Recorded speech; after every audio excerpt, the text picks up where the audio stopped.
Tentu. Oke, ya, kalau Mas Ranar yang tanya. Ya. Oke, silakan Oke, Mas. terima kasih. Oke, selamat malam teman-teman semua. Ketemu lagi nih di Amazing saya kedua bersama di workshop saya kedua bersama Amazing. Jadi kalau kemarin kita bahas soal travel fotografi, hari ini masih sama travel fotografi juga karena genre saya itu tentang travel fotografi, tapi kita hari ini akan fokus ke komposisi, ya. Jadi teman-teman bisa nanti tanya-tanya tentang komposisi yang baik buat foto travel itu kayak gimana sih. Nah, ini waktunya nih, teman-teman bisa tanya. Oke, kita mulai masuk aja ke materinya, biar teman-teman bisa melihat. Sip, sebentar. Sudah masuk, Mbak, materinya? Sudah, Teman-teman Mas. bisa lihat? Oke. Oke, sebelum saya mulai, saya mau info juga biar kita tambah seru ya. Saya boleh ngasih giveaway, boleh ya Mbak ya? Halo? Jadi nanti buat teman-teman yang ikutan acara malam ini, kalau mau, saya punya satu giveaway menarik gitu ya. Saya punya satu merchandise menarik buat teman-teman. Nanti teman-teman buat dapetinnya gimana? Teman-teman bisa capture screen acara malam ini gitu. Kegiatan kita malam ini buat yang paling seru nanti akan saya pilih satu besok malam berarti kan karena waktunya 24 jam. Teman-teman bisa share ke story teman-teman. Nanti salah satu story terbaik untuk kegiatan malam ini akan saya kirimin merchandise gitu. Oke, oke, kita mulai. Jadi hari ini kita masih bahas tentang travel fotografi. Saya mau cerita dikit apa sih travel fotografi itu. Oh sorry, sebelum mulai saya mau kenalin diri lagi. Jadi nama saya Ranar Pradipto, biasa dipanggil Ranar. Background saya teknik sipil, tapi sekarang mulai dari 2016 saya totally fokus di bekerja sebagai profesional fotografer gitu. Saya juga eh, motret banyak tipe gitu ya, banyak genre, tapi saya mulai dari 2016 juga itu fokus total motretnya tentang travel fotografi, jadi genrenya tentang budaya, tentang landscape, tentang apa lagi, em, food fotografi, pokoknya all about travel fotografi. Jadi saya banyak bekerja untuk majalah travel juga, saya menyediakan stok foto untuk Indonesia, dan saya juga adalah salah satu dari Kreator Indonesia, salah satu official tim fotografer Canon untuk Indonesia. Nah, teman-teman bisa lihat karya saya di akun Rana Pradipto Indonesia. Jadi nanti yang tadi udah saya bilang, teman-teman bisa bikin story yang menarik buat kegiatan malam ini. Nanti tag saya, tag Mazing. Nah, nanti satu story menarik akan saya kasih merchandise. Saya umumin besok. Gitu. Oke. Nah, apa sih travel fotografi itu? Travel fotografi itu teman-teman simple sebenarnya. Teman-teman, kalau saya bilang travel fotografi itu adalah kegiatan melakukan sebuah perjalanan. Oke. Kemudian teman-teman mendokumentasikan perjalanan tersebut secara baik, baik secara environmentalnya, baik secara detail, terus sehingga dari perjalanan teman-teman yang sudah teman-teman dokumentasikan itu secara environmental maupun detail, teman-teman akhirnya bisa menghasilkan sebuah karya foto, ya, yang karya foto tersebut bisa menceritakan atau mengekspresikan tempat yang teman-teman kunjungi gitu. Jadi kalau teman-teman kita tanya apa sih travel fotografi itu, ya berarti teman-teman mendokumentasikan tempat dan mengekspresikan tempat yang teman-teman kunjungin. Jadi mengekspresikan ini bentuknya banyak, nggak sekedar hmm, foto lokasinya. Teman-teman juga bisa selfie diri, itu juga bagian dari em, travel fotografi juga. Tapi intinya adalah em, kalau kita mau menceritakan sebuah tempat, ya jangan terlalu banyak foto selfie-nya gitu loh. Banyakin foto tempatnya sehingga teman-teman benar-benar bisa mengekspresikan tempat yang teman-teman kunjungin. Nah, apa aja sih yang diambil di travel fotografi. Yang saya ambil di travel fotografi itu saya mengambil foto landscape, saya ambil foto budaya, saya ambil foto aktivitas lokal, saya ambil foto portrait, saya ambil foto aerial pakai drone, saya foto arsitektural, saya foto food fotografi, banyak banget genrenya. Nah, kita akan dalemin di materi kali ini gitu.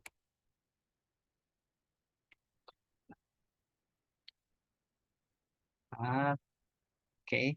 Nah,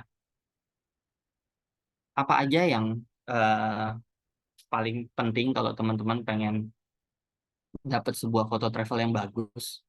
Pertama, teman-teman harus benar-benar dalam tentang informasi destinasi. Jadi, teman-teman harus tahu tuh di destinasi teman-teman yang mau kunjungin itu informasinya apa aja yang boleh dilakukan, apa aja yang nggak boleh dilakukan, apa aja yang harus dibawa peralatannya, apakah itu daerah dingin, apakah itu daerah panas, apakah gue harus bawa jaket, apakah di situ pantai, jadi udara yang nggak dingin-dingin banget. Nah, hal-hal itu teman-teman harus tahu. Dan sekarang mudah banget teman-teman bisa buka Google, bisa kalau teman-teman belum pernah sana, teman-teman buka Google, buka YouTube, teman-teman bisa lihat tempat yang teman-teman mau kunjungin. Satu syarat kalau teman-teman pengen melakukan travel fotografi adalah jangan pernah pergi tanpa informasi apapun. Jadi kalau saya mau berangkat melakukan travel fotografi, saya juga akan concern banget tuh persiapannya. Itu matang banget. Akhirnya dengan persiapan yang udah matang, saya akan mempersiapkan juga itinerary-nya. Nanti saya mau kemana aja selama 3 hari, saya mau kemana aja selama 5 hari. Nah, itu juga saya siapin detail, sehingga akhirnya jadi bisa dengan itinerary yang detail, saya akhirnya bisa ngebudget. Jadi perjalanan saya tuh terbudget lah gitu. Jadi jarang banget saya pergi ke satu tempat cuman just go aja gitu, nggak pernah. Karena udah terbiasa ya. Jadi kalau mau kemana-mana pasti cari informasinya tuh benar-benar detail, dan akhirnya membuat budget, membuat itinerary itu yang selalu saya lakukan kalau saya melakukan travel fotografi. Membawa peralatan yang tepat juga, teman-teman harus bawa kamera apa, itu juga penting. Terus kalau kita mau mendapatkan foto travel yang bagus, selain dua dua tadi informasi dan peralatan tempat, teman-teman juga harus tahu moment of flight atau best moment menuju ke lokasi itu kapan. Apakah di musim hujan, apakah di musim kering, nah, itu juga penting. Yang berikutnya adalah komposisi. Nah, ini yang akan kita bahas banyak di malam hari ini. Jadi, satu hal yang paling penting dalam fotografi adalah komposisi. Kenapa? Saat teman-teman punya kamera yang mahal atau bagus atau apapun lah, teman-teman punya satu model, punya kamera bagus, kamera mahal, teman-teman motret, belum tentu foto teman-teman bagus. Ya, belum tentu hasilnya bagus. Kenapa? Karena teman-teman mungkin basic komposisinya belum benar. Terus satu hal yang nggak bisa dibantu sama kamera juga adalah komposisi. Teman-teman motret, mungkin keterangan kegelapan itu bisa dikasih tahu tuh sama kamera. Ada light meter tuh, kalau teman-teman lihat di pas lagi motret tuh ada light meternya, geser ke kanan, geser ke kiri. Kalau ke kanan itu over, kalau ke kiri itu under, itu dikasih tahu sama kamera. Jadi kayak kamera tuh ngasih tahu teman-teman kalau Mas, kameranya apa, motretnya keterangan nih, Mas, motretnya kegelapan nih. Nah, itu bisa dikasih tahu sama kamera. Tapi kalau komposisi itu nggak bisa. Nggak mungkin teman-teman lagi motret, tek, terus kameranya nggak mau motret. Terus tiba-tiba keluar gitu ya, teks di LCD ya teman-teman, Ranar, lu salah nih motretnya, komposisinya nggak bener. Kan nggak mungkin kayak gitu. Jadi komposisi itu bener-bener hal yang harus kita pelajarin kalau kita mau membuat sebuah foto yang bagus gitu. Nah, itu kita akan banyak explore komposisi di materi hari ini. Kemudian best light and composition. Oke, kalau tadi udah dapet komposisi, komposisi akan digabungin sama lighting terbaik. Nah, teman-teman akan mendapatkan foto travel yang baik. Kayak gitu. Nah, ini kalau ini kira-kira kegiatan yang saya lakukan kalau saya mau nge-trip, saya akan buka Google. Oke. Saya akan cari detail, saya akan buka Google Map, kira-kira kayak gini. Hal ini bisa teman-teman lakukan gitu. Jadi kayak tadi saya mau ke Belitung, akhirnya saya tahu nih, oh Belitung itu karena saya udah cari informasi, oh Belitung itu punya tempat terbaik untuk sunsetnya di Pulau Lengkuas. Oh Belitung itu punya batuan-batuan gede kayak gini. oh Belitung itu ternyata banyak nelayannya yang cari ikan di karang-karang. Nah, hal-hal kayak gitu itu informasi yang selalu yang bisa kita dapatkan sebelum kita pergi atau berangkat ke satu lokasi. Jadi bisa digarisbawahin, travel fotografi jangan pernah pergi tanpa informasi apapun. Oke. Ini juga kamera. Misal saya mau ke Bromo, apakah di Bromo itu saya bawa lensa wide aja cukup? Apa enggak? Oh, ternyata di Bromo itu kita butuh juga motret detail. Akhirnya saya butuh bawa lensa tele ya kayak gitu-gitulah. Jadi em, peralatan itu penting juga, kamera yang kita bawa, apa kita bawa satu body, apakah kita bawa dua body itu juga penting. Terus lensa yang kita gunakan, apakah kita bawa satu lensa aja cukup, apakah butuh lensa wide, apakah butuh lensa fix untuk foto portrait ya kayak gitu, itu kita bisa pelajarin saat kita mau berangkat gitu. Tapi intinya adalah kalau di travel fotografi itu bawa sesuai kebutuhan, seringkas mungkin. Jadi saya paling senang kalau traveling itu melakukan travel fotografi bawa tasnya itu cuma satu. Jadi nggak bawa lagi tuh ada tentengan-tentengan lain. Jadi misalnya saya bawa drone dan saya juga milih drone-nya tuh yang compact ya, yang kecil. Jadi drone itu masuk ke dalam satu tas backpack. Itu enough gitu, cukup. Jadi jangan sampai berlebihan. Karena membawa peralatan yang berlebihan saat kita melakukan travel fotografi itu ya bikin capek kita aja gitu, karena travel fotografi itu kita kan jalan kayak gitu. Jadi yang paling penting adalah bawa kebutuhan seringkas mungkin. Oke. Nah, kita mulai masuk ke materi. Jadi saat kita melakukan travel fotografi atau saat kita em, apa mau membuat sebuah foto ya, moment of light adalah yang utama. Karena teman-teman tahu kan ya, fotografi itu melukis dengan cahaya. Jadi cahaya itu adalah satu hal yang paling sangat-sangat penting di fotografi. Saya sering ngomong kalau misalnya saya lagi isi workshop, ada satu quotes dari saya gini, fotografer yang baik itu adalah fotografer yang terfokus pada cahaya, bukan terfokus pada objek. Maksudnya apa? Jadi banyak saya melihat kalau misalnya kita lagi hunting bareng gitu ya, atau saya lagi ngejuri lomba foto, atau saya ngelihat foto on the spot lah, orang rame-rame gitu ya, orang 10 orang atau lebih atau 50 orang gitu ya. Itu saya sering banget ngelihat kalau misalnya di situ, misal saya sebagai panitia lomba foto nih, panitia lomba foto, terus di situ lomba foto model gitu ya, terus kami dari panitia menyediakan model, modelnya diposisikan misal di samping objek mobil gitu, misalnya kita posisikan modelnya di sana. Orang-orang kebanyakan ini itu kebanyakan terfokusnya pada apa? Pada modelnya. Jadi mereka akan foto close up, mereka akan foto full body modelnya, mereka akan foto em, apa? Ya cuma ekspresi modelnya. Jadi mereka kadang lupa posisi model itu nggak benar. Mereka kadang lupa kalau fotografer itu harus terfokus sama cahaya. Fotografer itu harus tahu cahaya samping dari mana. Fotografer itu harus tahu cahaya dari atas tuh dari mana. Nah, kayak gitu. Jadi banyak yang akhirnya kalau lomba yang on the spot gitu ya, 50 orang lebih, seratusan orang fotografer gitu motret, dan kebanyakan tuh 80% atau bahkan 90% dari 100 orang itu, 90 orang itu akan terfokus foto tuh cuma close up, model-model kayak gitu. Itu eh, jadi kurang, pasti penilaian pasti mereka jarang menang gitu ya. Tapi kalau fotografer yang baik itu terfokus pada cahaya, mereka akan berpikir dulu. Jadi pas pengen motret gitu akan, jadi selalu teman-teman tuh bisa gini. Bisa kalau mau motret itu teman-teman langsung mention diri teman-teman pas ngelihat model tuh jangan tergila-gila sama modelnya. Jangan tergila-gila sama objeknya teman-teman. Jadi tergila-gila langsung kalau misalnya ngelihat sesuatu gitu ya, mau motret, langsung kasih pertanyaan ke diri teman-teman. Ini cahayanya dari mana ya? Oh, cahaya dari samping. Paling nggak teman-teman harus tahu konsep cahaya di lokasi yang teman-teman foto itu kayak gimana. Apakah situasinya lagi backlight? Apakah situasinya lagi side light? Apa situasinya lagi harsh, matahari dari atas? Teman-teman harus tahu itu dulu.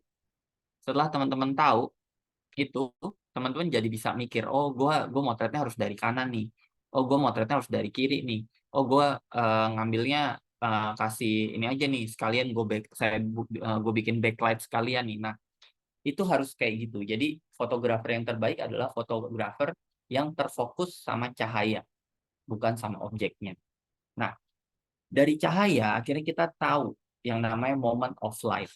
Ini adalah moment of light, teman-teman. Jadi kalau misalnya kita motret ya, basic gitu ya, teman-teman harus tahu ada namanya, kalau misalnya kita balik lagi ke travel fotografi, saya akan selalu berpatokan sama ini, 4 cahaya ini. Jadi kalau saya motret, saya paling happy adalah cahaya-cahaya side light, cahaya dari samping. Kalau teman-teman lihat foto ini, cahaya side light, ini foto ini saya foto di Sumba, nama bukitnya saya lupa. Di Sumba ini saya foto di Sumba Barat, di Sumba Barat Daya. Kalau teman-teman ke lokasi ini, ya, teman-teman ke lokasi ini dan datang di jam 12 siang, datang di jam 10 siang, datang di jam 2 siang, tempat ini jadi biasa banget. Kenapa? Karena bukitnya tuh flat, oke? Nggak ada bayangan, nggak ada kayak gini nih, terang gelap, nggak ada. Jadi bukitnya flat. Tapi kalau teman-teman itu jadi foto yang biasa aja, gitu, flat. Tapi saat teman-teman datang ke sini, di jam-jam 7 pagi, ya, di jam 7 sampai jam 8 pagi, teman-teman datang ke tempat ini untuk bikin foto travel di jam 4 sore sampai jam 5 sore. Tempat ini jadi beda, menarik. Ya, tempat yang tadinya biasa aja kalau kita datang siang hari, ternyata kalau kita datang di sini pagi hari, tempat ini jadi menarik karena tempat ini ada terang gelap, bukit-bukitnya jadi lebih muncul dimensinya. Kenapa? Karena apa? Karena cahayanya, mataharinya tuh masih dari samping. Oke, kalau kita ngomong ini matahari nih ya, matahari terbit dari samping terus naik ke atas, set.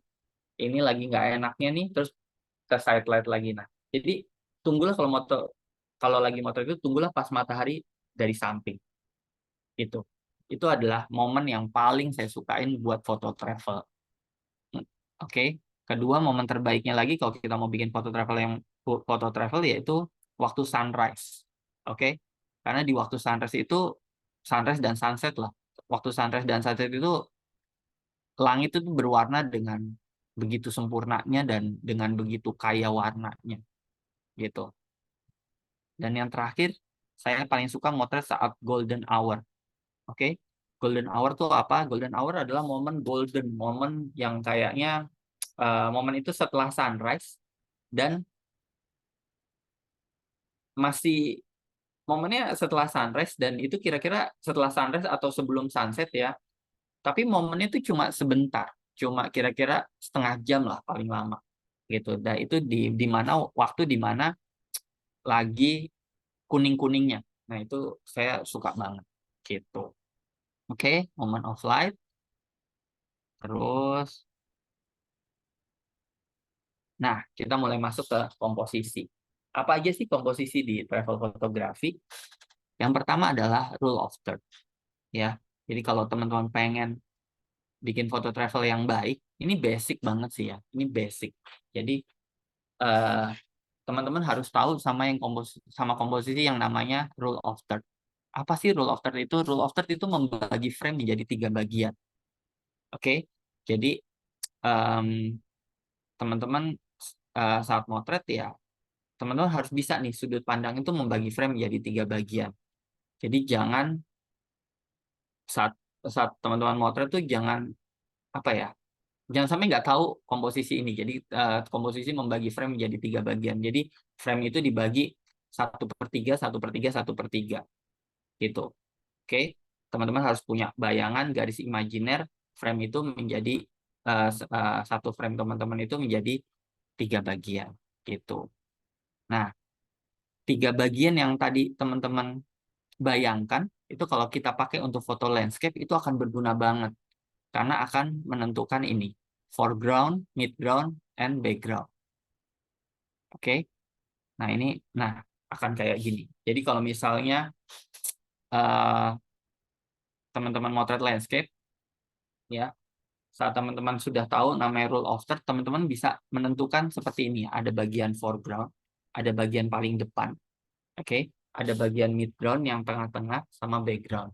Teman-teman akan selalu bisa melihat seperti ini. Nah, apa sih fungsinya foreground, midground, background? Apa sih fungsinya rule of third? Nah, ini bisa terlihat di gambar ini jelas. Jadi, kalau saya berjalan sebagai orang hobi gitu ya, orang zaman dulu tuh saya motret gitu ya. Misalnya ini kayak foto saya di Gunung Prau ya. Foto saya di Gunung Prau di Dieng sana. Dulu zaman saya awal-awal belajar moto, kalau saya ngelihat gunung sunrise gitu ya, pasti saya motretnya langsung di zoom, fokusin ke objek gunungnya. Itu tuh simple gitu ya, objek gunungnya. Oke, itu zaman dulu saya motret gitu dan saya melihat foto-foto saya ya kalau sekarang saya karena saya udah cukup pokoknya udah motret gitu ya, sekarang udah agak lama gitu motret ya. Saat saya ngelihat foto-foto zaman zaman dulu saya ngelihat foto saya motret landscape gitu ya, motret pemandangan, itu pasti gunung saya zoom. Dan kalau teman-teman melihat foto ini ya, foto yang pertama ini yang paling atas. Foto ini akan terlihat hmm, terlihat 2 dimensi, flat.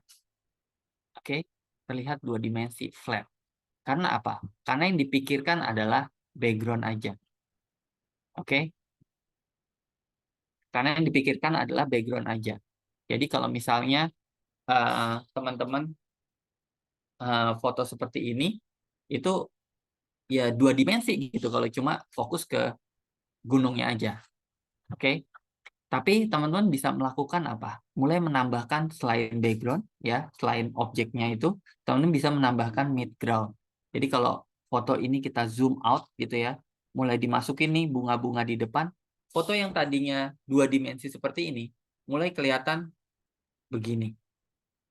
Ya, yang tadi 2 dimensi ini mulai kelihatan nih.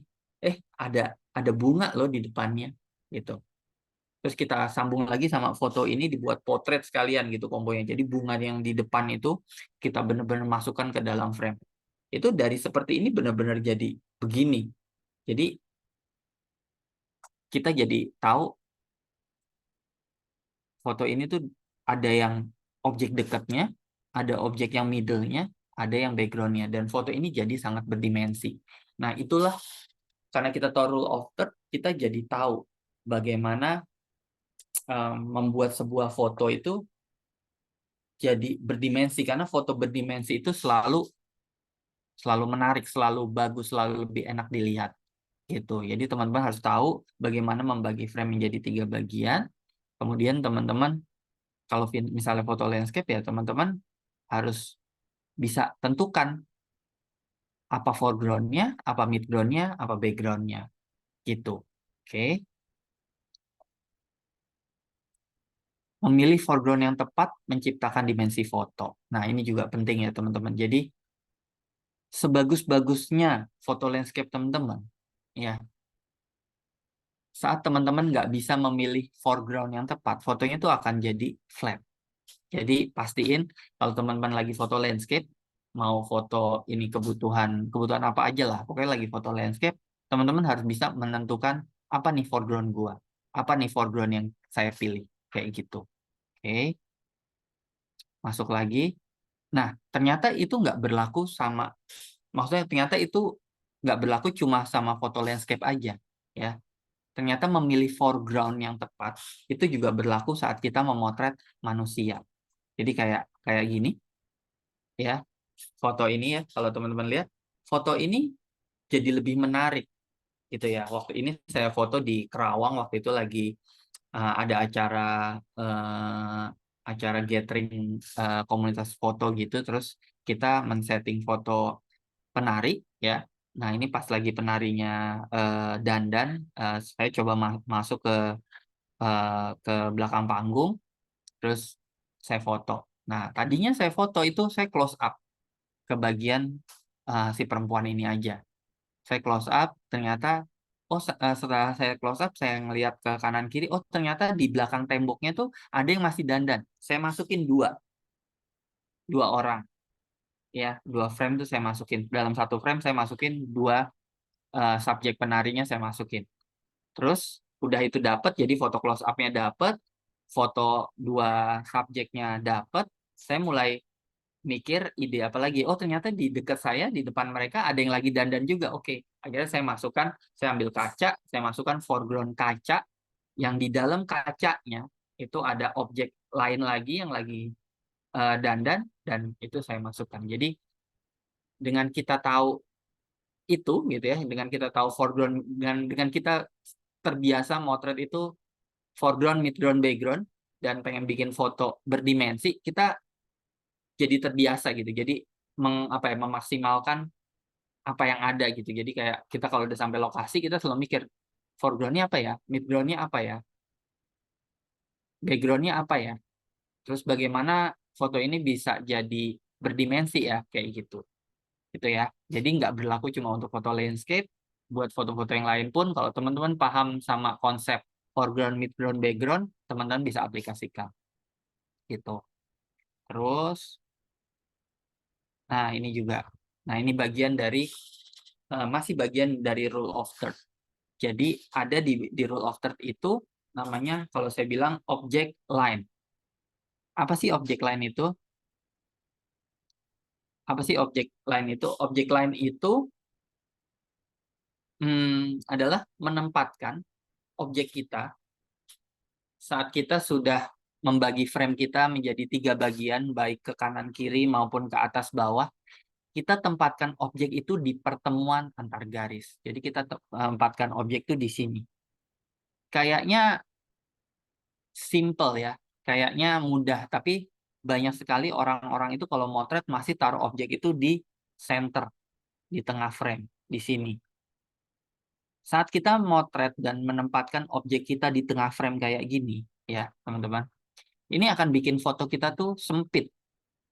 Si penikmat fotonya tuh nggak bisa menikmati secara luas, secara keseluruhan isi foto. Jadi langsung fokus tuh straight gitu, ya. Tapi kalau seandainya objeknya memang harus straight, ya kita lakukan straight, tengah, membagi frame jadi, maksudnya close up. Tapi saat kita butuh menceritakan environment-nya gitu ya, kayak foto ini gitu ya. Foto ini saya foto di mana? Lupa tiba-tiba. Oh, di ini. Di foto ini saya foto di Ramang-Ramang di Makassar sana. Saat saya mau menceritakan situasi Ramang-Ramang yang di situ banyak batuan karsnya, terus kalau kita mau menuju Ramang-Ramang tuh ada namanya gua-guanya, bukan gua, pokoknya batu-batuan kanan kiri. Kita ke sana harus pakai perahu gitu ya. Saat kita motret, terus di sana kalau pagi gitu ya, kalau misalnya masih berkabut kayak gitu, bisa ada ray gitu ya, roll-roll, ini namanya ray of light ya teman-teman.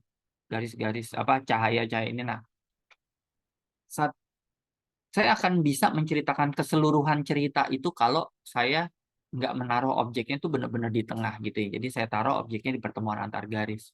Jadi dengan situasi kayak gini, teman-teman tuh, orang yang melihat foto saya juga enjoy, nikmatinnya tuh enak gitu. Oh, ini nelayannya ditaruh di sini.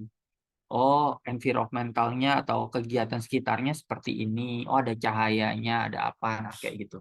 Jadi biasakan atau mulai biasakan ya teman-teman bisa motret itu, bikin garis imajiner, bagi frame jadi 3 bagian, kanan, kiri, atas, bawah, terus selalu taruh objek itu di pertemuan antar garis. Gitu. Oke, lanjut lagi. Nah, ini juga. Ini saya foto di Palu. Ini masjid apa ya, lupa namanya. Jadi masjid yang ini efek tsunami Palu waktu tahun 2018. Jadi ada satu masjid yang masjidnya itu berdiri di pinggir pantai dan menjorok ke laut gitu ya. Nah, masjid ini runtuh, jatuh gitu ya, kaki-kakinya dreng jatuh ke bawah. dan belum diapa-apain sampai sekarang gitu, jadi dibiarkan seperti ini. Dan ini jadi objek foto yang menarik. Kenapa saya bilang menarik? Karena tempat ini jadi bercerita banget gitu. Jadi kalau saya ke sini, kalau teman-teman ke sini, teman-teman tuh bisa ngelihat kayak gila ya, waktu itu tsunami tuh begitu parahnya, kesedihannya tuh ada semua. Jadi saya suka banget ke Palu dan saya suka banget motret masjid ini itu karena ceritanya banyak gitu. Kalau di travel fotografi salah satu poin yang paling penting juga adalah cerita gitu ya. Jadi saya foto masjid ini dengan konsep apa? Komposisinya rule of third, membagi frame menjadi 3 bagian. Jadi kalau teman-teman lihat ini ada, misalnya saya bagi frame gini ya. Set. Nah, objek itu saya taruh di pertemuan antar garis. Jadi ada poin manusianya, saya taruh di pertemuan antar garis kayak gitu. Oke, ada pertanyaan dulu. Cara mendapat garis cahaya gimana ya Mas? Settingan kamera seperti apa? Oke, berarti foto yang tadi ya. Sebentar. Ting ting. Foto yang ini ya. Sebenarnya untuk foto ray of light kayak gini, yang paling penting apa? Yang paling penting tuh daerah situ tuh berkabut dulu gitu ya. Jadi berkabut, matahari keras, itu biasanya akan muncul nih garis-garis gini. Nah, untuk ambil ray of light biar detail, teman-teman nggak boleh ngambilnya slow speed. Jadi ambilnya tuh harus dengan speed agak cepat. Jadi kalau misalnya speed agak cepat tuh sekitar 1/100 ke atas lah. Jadi 1/100, 1/320, 1/400 itu untuk ngambil ray of light. Gitu. Jadi kalau teman-teman mau ngambil ray of light secara detail ini, teman-teman bisa pakai speed yang lebih cepat. Gitu. Itu aja sih sebenarnya. Kalau ada di depan kita exposure-nya teman-teman set, butuh ngambil detail ya nggak boleh slow speed. Kalau slow speed garis-garisnya tuh nggak sedetail itu. Gitu. Jadi ambil di speed cepat. Oke. Masuk lagi ke komposisi berikutnya. Jadi saya kalau lagi motret travel, saya paling sering dan paling suka itu foto dengan konsep-konsep framing. Oke, kenapa framing? Kenapa framing? Sebentar ya, tunggu sebentar. Sebentar.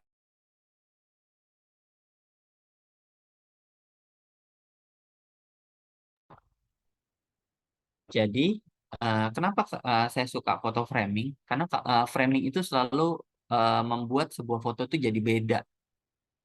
Semua orang bisa ke Bromo, semua orang bisa motret Bromo saat sunrise. Oke, tapi komponya semana? Komponya tuh akan kebanyakan orang tuh akan komposisinya ya, komposisinya akan Bromo gini aja nih, close up. Kebanyakan kayak gitu. Tapi saat kita bergerak ke satu area, cari-cari komposisi, lihat-lihat pohon, lihat-lihat daun, terus kita udah kebayang nih tahu namanya kalau motret framing itu jadi bisa bikin fotonya jadi lebih luar biasa gitu ya. Ya, akhirnya kita akan detail ngelihat-lihat. Oh, akhirnya saya waktu itu nemuin pohon ini, terus saya masukkan Bromo itu ke dalam pohon ini, ke dalam framing pohon ini dan saya foto. Dan fotonya jadi pastinya jadi lebih beda gitu. Oke, jadi foto framing. Ini juga foto framing. Jadi waktu itu saya ke Cirebon, motret pembuat batik ya. Terus saya motret dari atas gitu ya. Cekrek cekrek cekrek dari atas sejajar level sama subjeknya saya foto. Teman-teman semua bisa melakukan itu gitu. Tapi saat teman-teman mau bikin sebuah foto yang beda, teman-teman bisa nengok kanan kiri, lihat properti-properti atau lihat aksesoris yang ada di sekitar sini ya. Biasanya kayak kita ke kampung-kampung gitu pasti ada aja tuh kurungan ayam apa kayak gitu. Nah, oh ngeliat kurungan ayam, wah bagus nih. Ya udah, itu langsung idenya tuh langsung kebayang masukin si subjeknya ke dalam kurungan ayam gitu. Ya udah akhirnya saya ikutan masuk ke dalam kurungan ayamnya, saya pas-pasin, masukin deh fotonya. Jadi dapat foto seperti ini. Gitu. Jadi fotonya ya ada subjeknya di dalam kurungan ini. Gitu. Itu juga framing. Oke. Nah, kayak gitu. Oke, nah ternyata garis-garis kurungan ayam ini bisa menjadi apa? Bisa menjadi leading line juga. Jadi leading line itu apa sih? Leading line itu garis-garis yang mengarahkan mata kita atau mata penikmat foto kepada si subjek. Kita bisa pakai apa aja. Salah satunya ya kayak gini, garis-garis kurungan ayam ini. Gitu. Oke, nah, oke ini juga dengan konsep leading line itu tadi. Jadi waktu itu saya foto ke Toraja ya, ada ibu-ibu lagi bikin tenun Toraja, terus saya foto. Nah, pas saya lagi foto itu di saya foto normal gitu ya, di bagian sini kayak gini nih ada plastik, ada hasil jadi kain-kain, ada benang, ada apa kayak gitu tuh kayaknya kok ngeganggu ya, ngeganggu foto saya ya. Jadi ada plastik tuh ngeganggu banget. Kalau misalnya kita lagi motor tuh ada plastik putih tuh kayak di mata di kamera di yang apa yang saya lihat tuh kayak bus. Ini ganggu banget nih di plastik putih itu gitu. Nah, akhirnya saya punya ide. Akhirnya saya ambil satu kain yang kainnya itu bisa menjadi leading line. Saya pas-pasin, saya pegang pakai tangan saya gini. Kamera saya taruh di belakang kain itu saya foto cekrek gitu. Nah, akhirnya kain-kain ini bisa jadi leading line juga. Jadi ini bisa leading line ke arah si objeknya.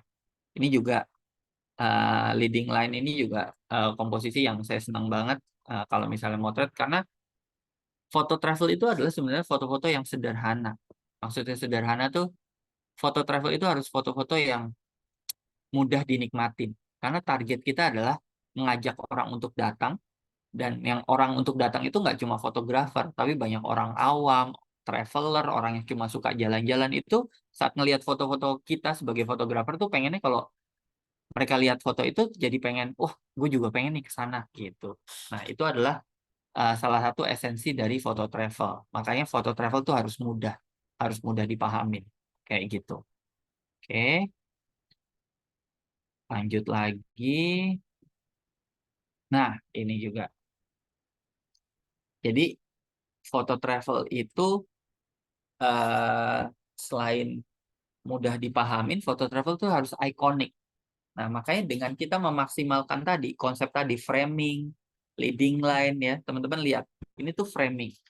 Jadi framing tuh nggak sesimpel cuma kayak tadi. Saat kita melakukan sebuah pengembangan dalam foto framing, kita bisa melakukan kayak gini. Jadi saat saya motret ini saya foto, ini tuh foto pembuat balon udara di Wonosobo ya.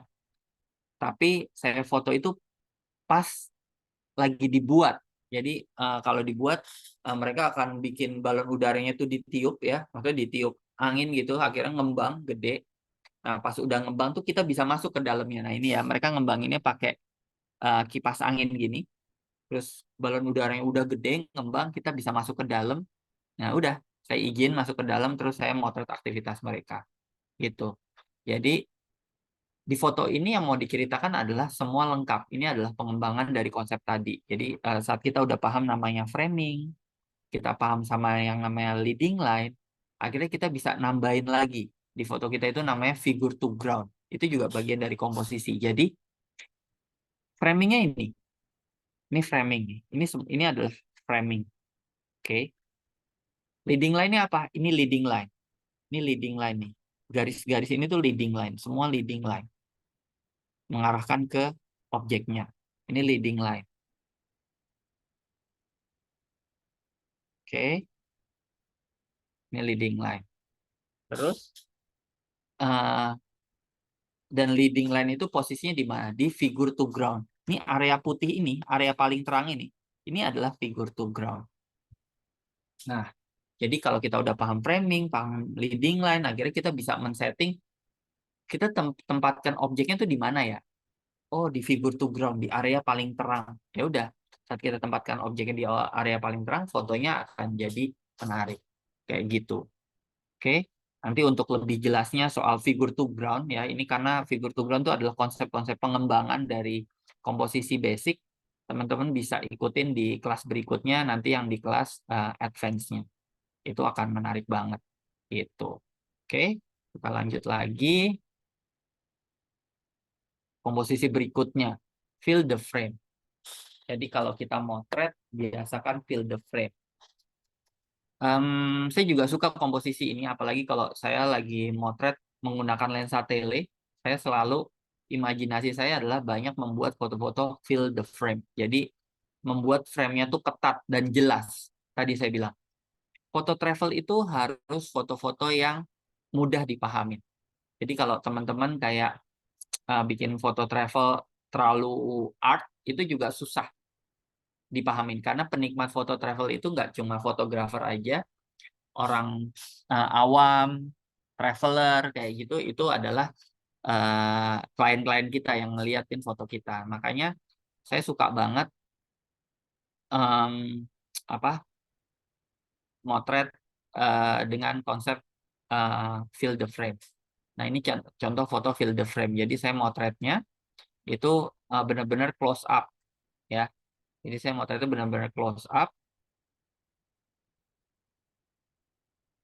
Saya motret itu benar-benar close up, itu langsung ke objeknya. Jadi kalau saya pakai lensa tele di foto yang atas nih, kalau teman-teman lihat, itu langsung saya fokus ke wajah-wajah yang paling menarik gitu. Misal kayak ini foto waktu saya foto di Festival Gandrung Sewu di Banyuwangi. Nah, ini saya biasa kalau misalnya lagi foto acara budaya gitu, festival, saya nggak selalu fokus di acara puncaknya aja, tapi saya paling suka behind the scene, di belakang panggungnya. Nah, ini waktu mereka lagi siap-siap, ya udah saya foto pakai lensa tele gitu. Nah, terus fill the frame juga bisa kita aplikasikan pada foto landscape kayak di bawah ini. Yang di bawah ini juga foto landscape. Ini saya foto di Cukul, Pangalengan. Jadi saat saya ngelihat satu garis-garis komposisi kayak gini, set ada gini, ada kayak gini, ada begini, ada gini. Udah, nggak banyak-banyak, langsung fill the frame aja. Saya close up. Gitu. Oke, lanjut lagi dulu komposisinya.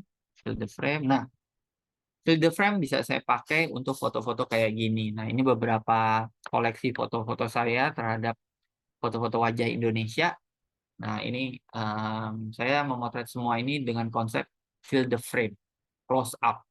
Jadi kita pakai lensa tele atau pakai lensa fix, udah subjeknya jelas, muka orang, matanya jelas, eh, kelihatan matanya, cahayanya jelas, kayak gitu. Jadi saya dengan fill the frame tadi, kita jadi nggak perlu mikirin yang lain-lain gitu ya, distraksi yang lain, kita just fokus sama ekspresi aja, fokus sama tatapan mata aja. Itu jadi fill the frame adalah salah satu komposisi fotografi yang berhasil banget untuk foto-foto portrait gitu ya, teman-teman ya. Oke, lanjut lagi. Di komposisi fotografi ada yang namanya pattern and repetition.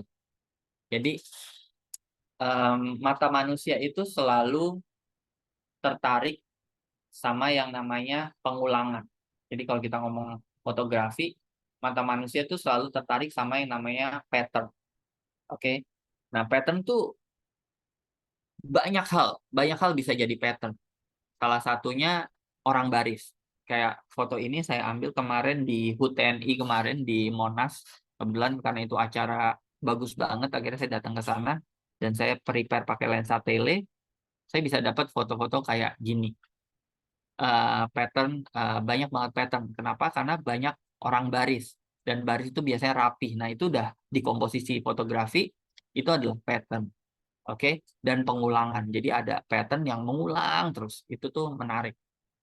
Nah, teman-teman juga bisa aplikasikan konsep travel pattern ini untuk foto travel teman-teman.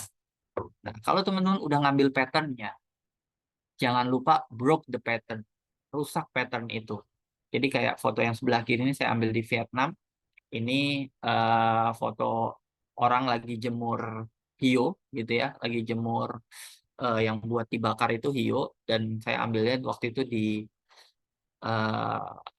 Moon Festival gitu ya, festival bulan di sana. Jadi kalau mau mau festival bulan di sana bakal banyak banget orang produksi hiyo ini. Jadi saya datang ke pabriknya, terus bener aja karena banyak yang bikin hiyo, banyak yang prepare kayak gitu. Nah, saya masukin tuh foto pattern warna-warna warna-warna yang ada orang lagi aktivitas. Nah, aktivitas orang ini fungsinya apa? Fungsinya broke the pattern, merusak pattern itu sendiri. Saat ada orang, orang itu akan jadi pop up banget. Jadi biasain nanti teman-teman kalau hunting, saat teman-teman melihat satu komposisi yang berulang gitu ya, misal garis-garis tangga gitu ya, itu kan pengulangan tuh pattern, garis gitu ya. Teman-teman tungguin aja orang lewat di garis tangga itu. Atau kalau memang itu suruh temennya minta tolong, kamu jalan dong ke sana. Nah, itu bisa jadi poin broke the pattern gitu ya. Jadi seperti itu. Nah, yang sebelah kanan ini juga ini saya foto di Argapura Majalengka. Ini juga konsepnya broke the pattern. Jadi teman-teman lihat pattern sawah bawang ini, ladang bawang ini yang meliuk-liuk ini. Nah, terus saya masukkan objek manusia. Objek manusia ini fungsinya untuk broke the pattern. Jadi kalau nggak ada objek manusia ini biasa aja fotonya, cuma pattern gitu aja. Biarpun menarik, tapi bagi saya masih biasa aja. Tapi saat ada manusia di situ, itu jadi fotonya jadi lebih pop up gitu, lebih menarik. Oke. Em, itu terus oke. Ada lagi komposisi lagi. Berikutnya adalah reflection atau low angle. Jadi kalau saya teman-teman, kalau foto itu lebih suka. Aduh, ini anakku ikutan menyimak. Kalau kita saya foto itu saya agak menghindari komposisi-komposisi yang biasa atau komposisi-komposisi yang saya bilang motretnya itu males. Males itu gimana? Males itu ya kita berdiri eye level gitu. Kita nggak berani eksplorasi. Nah, saya lebih suka kalau motret itu eksplorasi, bikin komposisi atau angle-angle yang beda. Jadi biasain teman-teman bisa melakukan itu juga biar fotonya lebih menarik. Kayak foto ini. Foto ini saya motret di Pantai Ora di Maluku, di Ora Beach. Jadi waktu motret di sana, saya udah dapet tuh foto-foto yang angle malesnya gitu dari atas, jegrek. Terus saya ngelihat, wah ini awannya bagus. Wah ini laut tapi ombaknya tenang banget. Terus di ombaknya itu, di lautnya itu di airnya itu ada refleksi awan-awan di atas yang langitnya biru. Wah ini menarik banget kalau kita konsep motretnya di low anglein sekalian nih, deketin kamera kita ke air gitu. Jadi saat kita mendekatkan kamera kita ke air, kita akan mendapatkan refleksi, mendapatkan banyak lah gitu, dan bikin fotonya komposisinya jadi beda gitu. Oke, jadi jangan jadi fotografer males, teman-teman harus mau explore. Ambil dari atas, ambil dari bawah. Nah, ini salah satu contoh foto yang low angle. Nah, kalau tadi low angle ini dari atas. Jadi saya motret ini di Bima sana, di Sumbawa. Waktu itu saya lagi motret di pelabuhan, ternyata pas saya lagi motret itu ada anak kecil loncat-loncatan. Nah, ya udah, saya naik sedikit ke arah ke posisi apa itu tahu apa tambatan kapal gitu, saya naik, udah motret mereka dari atas dari komposisi high angle. Akhirnya bisa dapat foto kayak gini gitu. Oke, sampai sini tunggu kita lihat pertanyaan dulu. Ada pertanyaan, saya nggak bisa jawab semua pertanyaan ya teman-teman karena em, apa pertanyaannya cukup banyak. Saya harus pilih-pilih. Satu, apakah ini nih, Kak, untuk foto leading lines kurungan ayam gitu, misalnya Kakak selalu sedia properti atau spontan aja idenya Kak, memanfaatkan barang ada. Nah, travel fotografi itu kita nggak bisa bawa properti banyak-banyak ya teman-teman ya. Kalau kita ngomongin travel fotografi, saya pergi itu seringnya itu em, seringnya tuh ya harus seringkas mungkin gitu. Karena kalau barang bawaan saya banyak, oh, bawa properti macam-macam, itu akan ngefek nanti ke bagasi pesawatnya, banyak lah, dan nggak ringkes tuh nggak enak gitu. Maksudnya kita kalau traveling tuh enaknya satu tas aja cukup gitu. Nah biasanya untuk travel fotografi gitu kita harus pinter memanfaatkan properti-properti yang ada, yang tiba-tiba. Jadi ide-ide travel fotografi itu selalu apa ya, cepet gitu lah, tiba-tiba muncul. Kalau kita udah terbiasa tuh kita bisa pakai properti-properti yang ada untuk memaksimalkan foto kita. Kayak misal foto-foto potret ini ya. Misal foto ini nih. Ini ada foto, ada cahayanya dari samping gitu. Ini cahaya apa? Ini cahaya jendela. Jadi kalau saya motret kayak gini, misal saya ketemu sama subjek saya akan deketin subjek saya, akan aja komunikasi, dan kalau mereka udah menerima kita gitu ya, udah open sama kita, si subjek itu bisa, Mas tolong dong geser ke samping pintu gitu. Nah jadi misal di situ ada pintu ya teman-teman, kalau teman-teman ada pintu terus teman-teman masuk ke dalam rumah ya dari pintu itu, saat teman-teman ngelihat balik gitu ya, ngelihat pintu itu, pintu itu tuh jadi cahaya side light gitu. Jadi cahaya side light. Jadi kalau misalnya subjek kita bisa kita arahkan, kita posisikan di situ, itu udah mendapatkan cahaya side light yang sangat simple, sangat apa ya, gampang lah. Itu teman-teman langsung bisa dapat cahaya side light. Oke. Terus kayak foto tadi kurungan gini ya. Ini sih bener-bener kalau teman-teman ke kampung-kampung, properti-properti yang pasti ada gitu ya di desa-desa, di kampung-kampung tuh pasti kurungan ayam.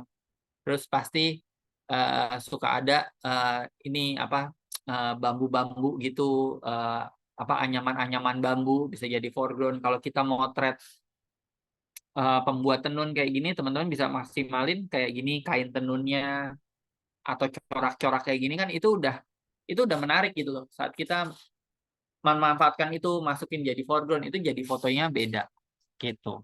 Itu sih. Pertanyaan lagi.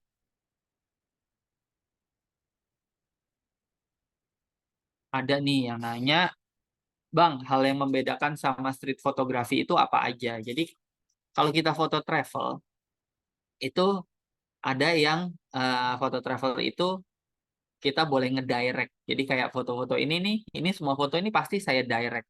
Jadi kalau foto dengan lighting yang bagus kayak gini nih saya direct nih, Mas kesini dong ke pintu. Jadi saya ajak komunikasi. Jadi fotografi itu salah satu yang poin yang paling pentingnya adalah kita harus pintar komunikasi sama subjek kita.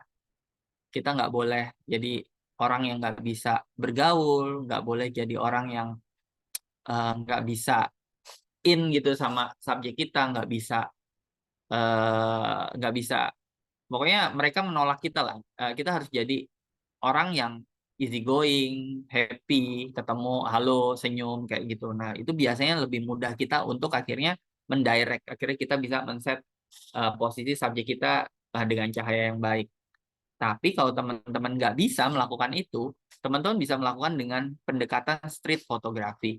Apa sih pendekatan street photography? Adalah motret di ruang publik, tapi no direct, nggak mengkonsep. Jadi street photography itu teman-teman benar-benar konsepnya adalah ya menunggu gitu. Kalau street itu kita bilang menunggu, jeli jeli nunggu subjeknya, ya udah seperti itu. Nah teman-teman juga bisa akhirnya dapetin foto-foto yang menarik juga dengan konsep street photography itu gitu. Jadi foto travel itu tadi tadi guys gitu. Jadi foto travel itu bisa pendekatannya bisa direct, kita mengkonsep. Pendekatan kedua yaitu dengan street photography tanpa konsep sama sekali gitu. Oke, lanjut lagi. Ini juga, ini komposisi berikutnya. Human as dimension. Jadi kalau kita ngomongin travel fotografi, salah satu komposisi yang favorit buat saya adalah human as dimension. Jadi teman-teman bayangin, semua scenery ini, semua foto-foto ini, kalau misalnya nggak ada orangnya, ya, saat nggak ada orangnya, teman-teman nggak akan pernah tahu betapa besar. Misal kita lihat foto Belitung nggak ada orangnya. Teman-teman tuh nggak akan tahu nih seberapa gede sih batuan di Belitung gitu. Seberapa gede sih kapal-kapal di Belitung, kayak foto di bawah nih air terjun. Saya foto air terjun Cikanteh di Geopark Ciletuh. Kalau saya nggak masukin orang-orangnya ini, saya nggak masukin orangnya, teman-teman nggak akan pernah tahu seberapa besar sih eh, air terjunnya. Kalau misalnya orangnya saya hilangin gini nih, saya berusak gini, saya hapus. Teman-teman nggak tahu air terjunnya segede apa. Tapi saat orangnya eh, apa diposisikan di situ, human as dimension, itu teman-teman jadi tahu, oh air terjun ternyata gede ya, gitu. Kayak foto ini di Kawah Ijen nih saya foto. Saat saya foto asap gini doang, teman-teman bisa mikir ini asapnya paling ukuran cuma 3 meter, cuma 2 meter, cuma seberapa kecil gitu ya. Tapi saat saya masukkan manusia di dalam uh, scenery itu, teman-teman jadi tahu, oh ternyata asap di Ijen tuh gede ya, gitu. Kayak gitu. Jadi foto memasukkan human as dimension dalam travel fotografi itu sangat berguna banget, gitu.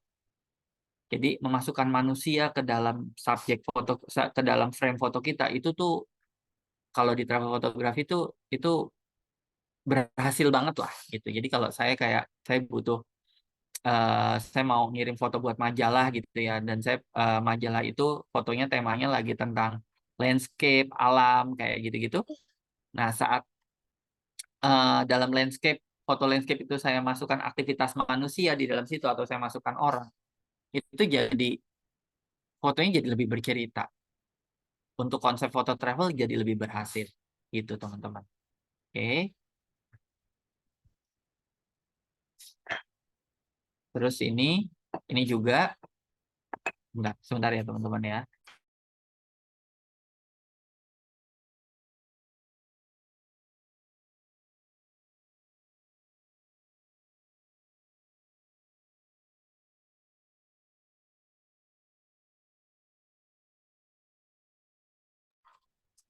Nah, kayak gitu ya, kita lanjut ya.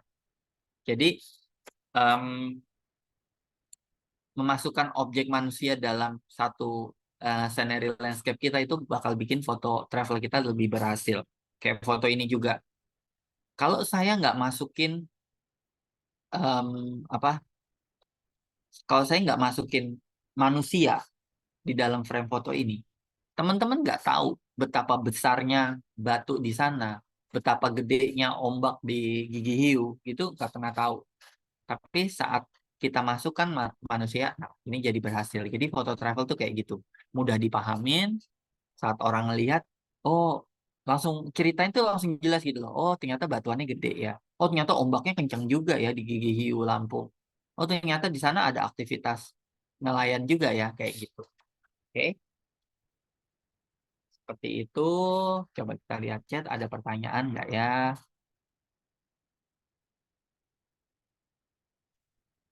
Jadi bercerita. Iya, fotonya jadi lebih bercerita. Oke, saya mau ngingetin lagi ya teman-teman ya. Tadi saya udah bilang di awal, mungkin ada yang baru masuk juga. Jadi saya mau ngasih giveaway ya, merchandise.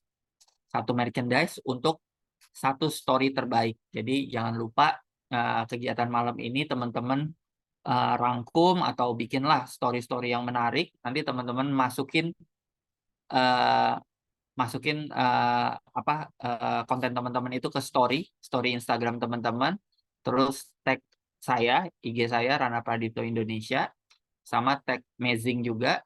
Nah nanti satu story terbaik akan saya kirimin merchandise. Jadi saya akan pilih story terbaiknya besok, saya akan kirimin merchandise gitu. Oke, terus saya sambil lihat lagi pertanyaan-pertanyaan sebentar. Banyak yang pertanyaannya ada yang ngulang nih. Terus, oke, belum. Nanti saya lanjut dulu, teman-teman. Oke, lanjut lagi. apa sih komposisi berikutnya? Nah, ini juga ya, kita masih di komposisi POI Human as Dimension. Jadi masukkan objek manusia ke dalam frame foto kita. Ini juga nih. Nah, ini juga. Nah, kalau teman-teman lihat foto ini, saya juga memasukkan Human as Dimension. Ini saya foto di Kalabamaja, di Pulau Sabu. Ini Gua Mabala namanya. Itu. Jadi kalau nggak ada orang ini, teman-teman nggak tahu seberapa gede itu guanya. Tapi saat saya masukin orang, teman-teman jadi tahu. Gitu. Ini juga, kalau ini saya foto di Natuna, di Kepulauan Riau. Saya kasih objek manusia di sini, nelayan. Nah, kalau misalnya saat ada nelayan ini, teman-teman jadi tahu, oh ternyata batuannya gede-gede juga ya di Natuna, kayak gitu. Oke. Nah, apalagi komposisi berikutnya, eksplorasi angle. Ini juga penting di travel fotografi. Jadi, kalau teman-teman pernah lihat foto ini, foto yang sebelah kiri ini ya, foto ini namanya acara Pacu Jawi di Sumatera Barat. Jadi, acara Pacu Jawi di Sumatera Barat itu, teman-teman motret aktivitas sapi yang lari di lumpur gitu ya. Lari lumpurnya itu ke arah kita. Nah, foto ini, yang foto yang kiri ini adalah foto yang eh, hampir semua fotografer tuh punya gitu ya. Kalau misalnya teman-teman fotografer berangkat ke Sumatera Barat, terus ke Tanah Datar, di sana ada acara Pacu Jawi ini, semua orang tuh akan memotret dari depan dengan lensa tele. Oke.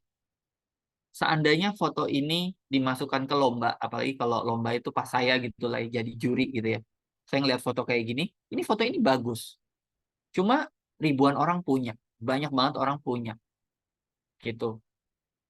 Nah, saat sebuah foto atau sebuah angle dieksplorasi dengan sama, ya, jadi foto semua orang punya atau jadi foto sejuta umat, foto itu nilai travelnya jadi berkurang, nilainya jadi berkurang.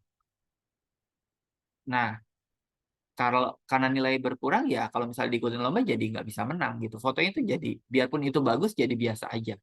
Nah, cobalah kalau teman-teman mau apa lebih profesional gitu, cobalah memotret dengan angle yang beda.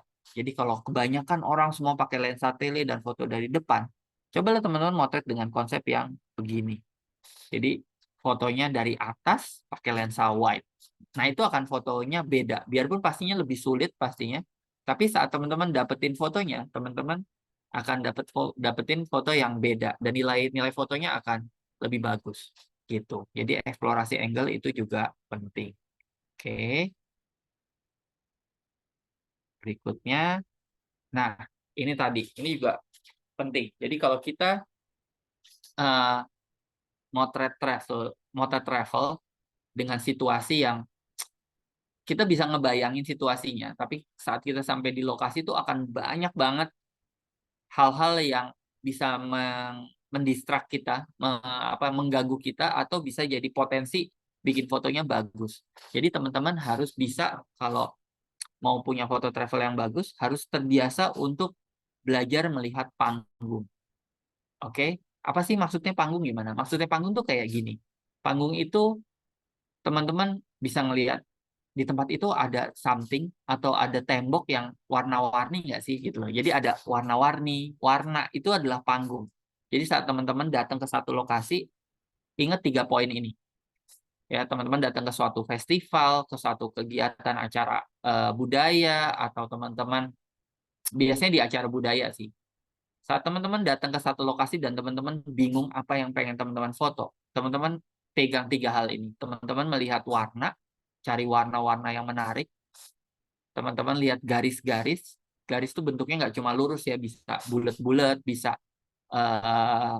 bisa melengkung gitu ya, hal-hal yang garis-garis dan mengulang gitu ya, garisnya kayak pattern gitu. Sama teman-teman bayangin sudut datangnya cahaya. Nah, saat teman-teman berpegang sama 3 hal itu, pasti saat teman-teman foto, saat teman-teman dapetin panggung seperti itu, saat teman-teman foto, panggungnya aja atau di dalam panggung itu ada orang lewat, ada orang beraktivitas, pasti fotonya udah menjadi foto yang cukup berhasil gitu. Jadi seorang travel photographer harus pinter belajar melihat panggung, harus pinter melihat panggung. kayak gitu. Oke. Nah, sampai sini dulu kita lihat lagi. Mas, ini ada pertanyaan nih dari Sony. Mas, pada travel fotografi saat motret landscape, apakah wajib pakai filter? Nah, filter ini wajib nggak wajib. Nggak selalu kita motret landscape tuh harus pakai filter juga, gitu ya. Kayak misal kayak foto saya landscape yang mana ya? Hmm, kayak gini nih, misal nih foto ini. Foto ini pakai filter. Filternya apa? Filter CPL. Jadi saat saya motret ini buat bikin awannya lebih dramatis ya. Ini ada awan di sini, ada awan di bawah sini. Buat bikin awannya lebih dramatis itu saya pakai filter CPL. Jadi CPL itu kalau kita puter filternya itu akan bikin konsep menambah dan mengurangi bias. Jadi untuk foto ini saat CPL saya putar, saya pengen konsepnya tuh menambah bias. Jadi biasnya tuh jadi lebih kelihatan gitu. Jadi teman-teman bisa lihat di foto ini em, apa bias refleksi awannya tuh pantulan awannya tuh kelihatan banget. Nah, itu adalah efek filter CPL gitu ya. Jadi saya kalau kayak CPL itu pasti selalu bawa. Kadang saya kalau misalnya ngetrip pergi ke tempat yang fokusnya motret festival gitu, nggak ada landscape-nya ya, saya nggak bawa gitu filternya. Jadi kalau kita foto travel itu ya disesuaikan kebutuhan gitu. Tapi kalau saya ke tempat yang bakal bakal banyak landscape-nya nih, kayak ke Bromo ini saya pasti bawa.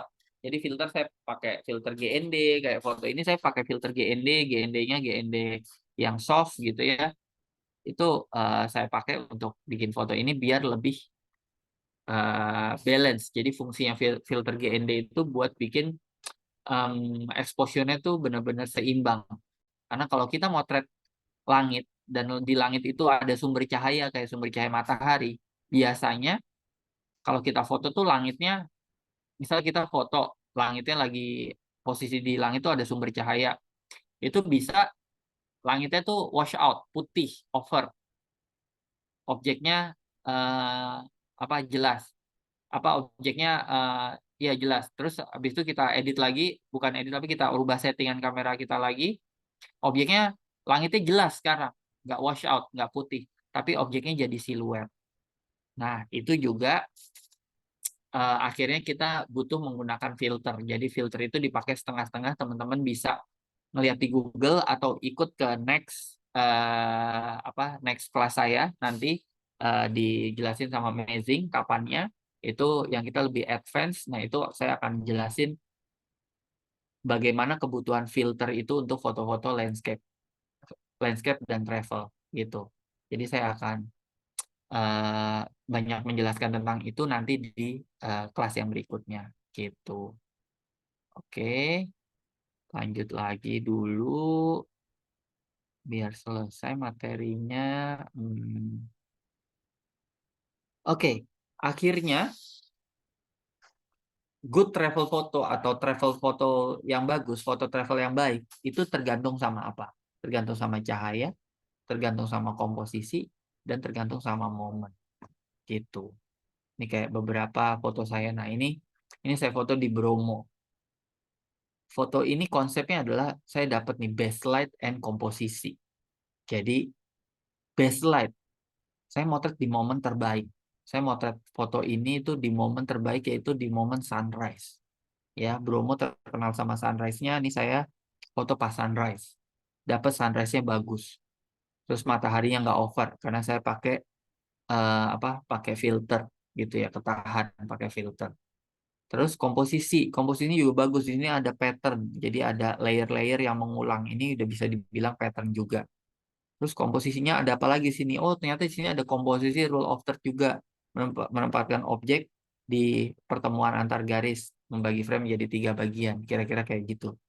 Jadi setelah kita memasukkan 3 poin itu menjadi salah satu foto yang berhasil, foto travel yang berhasil, kayak gitu. Oke, ini juga foto travel tuh saat kita udah paham sih sama yang namanya komposisi, kita paham sama yang namanya best moment atau cahaya terbaik, kita bisa jadi lebih eksplorasi gitu. Jadi kayak teman-teman tuh selalu belajarnya awalnya kalau teman-teman belajar motret itu teman-teman harus belajar komposisi. Belajar kamera dulu deh. Pertama kalau teman-teman motret itu belajar memaksimalkan edukasi teman-teman tentang kamera yang teman-teman punya. Kalau saya bilang biasanya intim sama kamera kita. Jadi kita tuh ada fase di mana mempelajari kamera kita. Kita tahu kelebihannya, kita tahu kekurangannya, kayak batas ISO-nya tuh berapa sih untuk kamera kita sampai akhirnya kamera kita tuh bisa menghasilkan noise. Itu juga penting. Kita harus tahu tuh batasan-batasan kayak gitu. Kamera ini kalau ngerubah speed-nya di mana, ngerubah diafragmanya di mana, ngerubah ISO-nya di mana.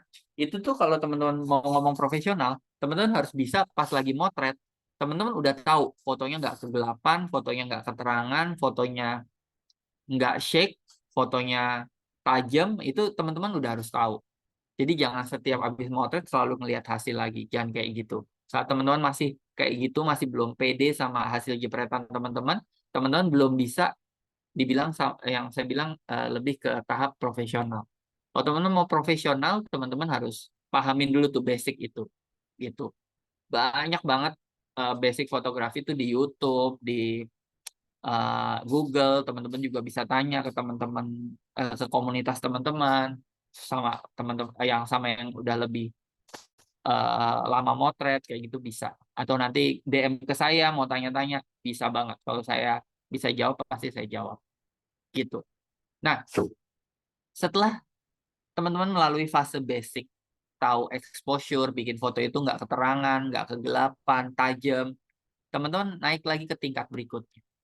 Teman-teman harus mempelajari sama yang namanya komposisi. Karena komposisilah yang membedakan kita dengan fotografer yang lain. Saat kita motret bareng-bareng nih, 10 orang gitu ya, motret satu objek yang sama. Hasil fotonya apakah sama? Enggak. Bisa juga beda. Oke? Saat beda, apa yang membuat foto itu beda?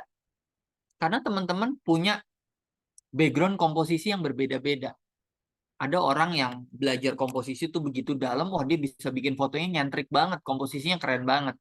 Ada yang nggak pernah belajar komposisi, ya taunya fotonya, wah gue close up aja lah, gue taruh objeknya di tengah tengah frame.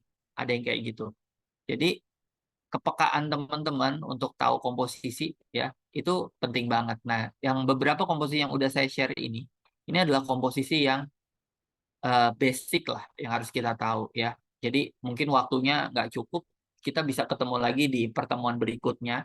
Saya akan jelasin begitu banyak lagi komposisi gitu. Jadi ternyata komposisi itu nggak cuma 10 buah.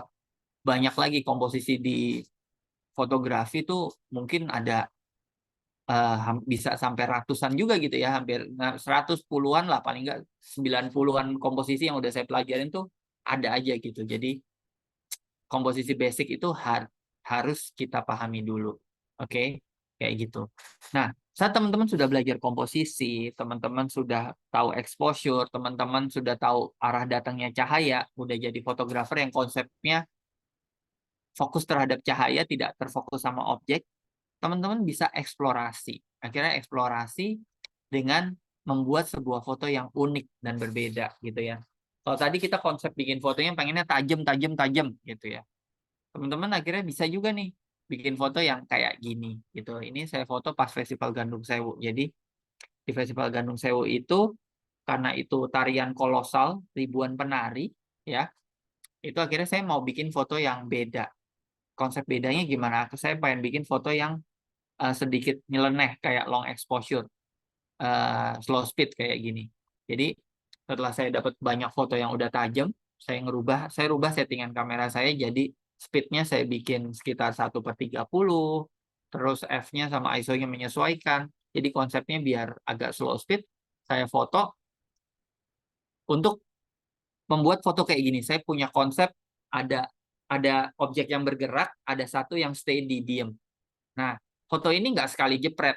Jadi mungkin ini dari 100 frame saya gitu yang saya jepret terus-terusan itu ada 2 sampai 5 foto yang konsepnya kayak gini.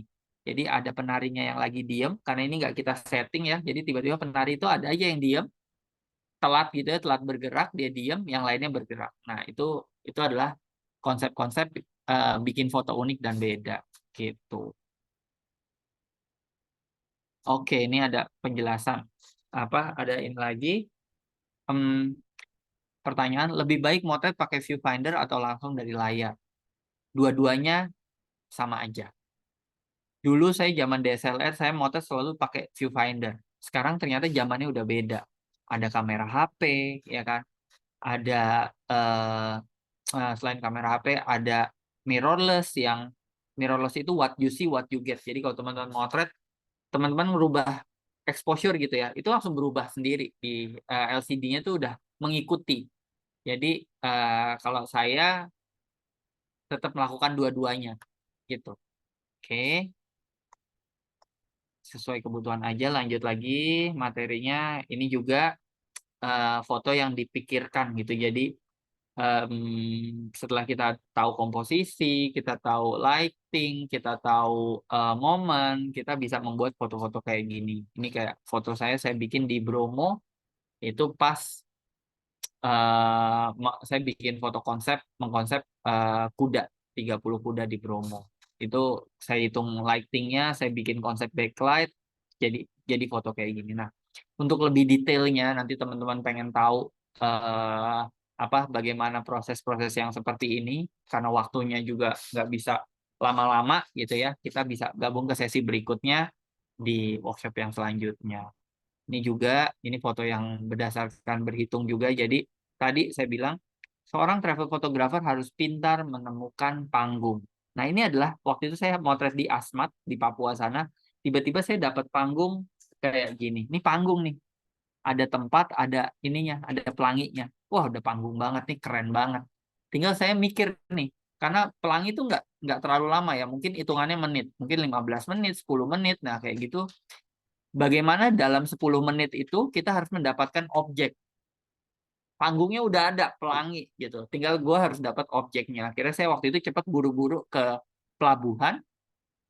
Ke pelabuhan, di pelabuhan itu kalau di sana tuh sore-sore gitu banyak anak kecil loncat. Loncat ke laut. Ini laut ya teman-teman ya.